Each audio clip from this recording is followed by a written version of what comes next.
بسم الله الرحمن الرحیم. د اسلامي امارت د مجاهدینو د فتح او بریا د درېیمې کلیزې په مناسبت د پوهنې وزارت د سرپرست پیغام.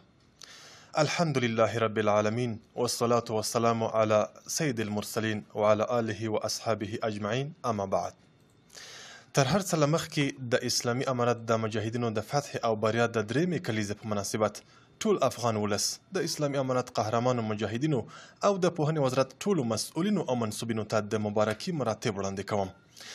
د اسلامي امارت د مجاهدینو دغه عظیمه فتحه او بریا د ټول افغان میړني ولس د فرد د قربانیو او سرښندنو په پایله کې ترلاسه شوې او ټول افغان ولس یې په ویاړ کې شریک دی.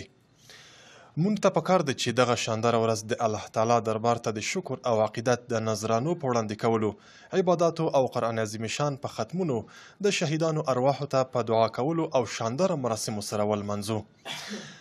له همدې فرصت څخه په استفادې سره د هیواد په ټولو علما کرامو، مدرسینو، ښوونکو، طالب العلمانو او زده کوونکو غږ کوو چې د هیواد د خپلواکۍ او د اسلامي نظام د اقامې د لارې د پاکو شهیدانو د ارمانونو پوره کولو لپاره لستوڼي رابډ وهي، خپلو تعلیمي دندو او مسؤلیتونو ته پوره متوجه واوسي او هڅه وکړي ترڅو د تعلیم او ښوونې په واسطه زموږ ګران هیواد د پرمختګ، رفاه، هوساینې، تمدن او ترقۍ تر ساحل پورې ورسوي، د نړیوالو او ګاونډیانو له احتیاج څخه خلاص کړي او هیره دې نه وي چې لاسته راغلی استقلال او اسلامي نظام د باکیفیته تعلیم په ذریعه په ښه ډول ساتلی او پاللی شو.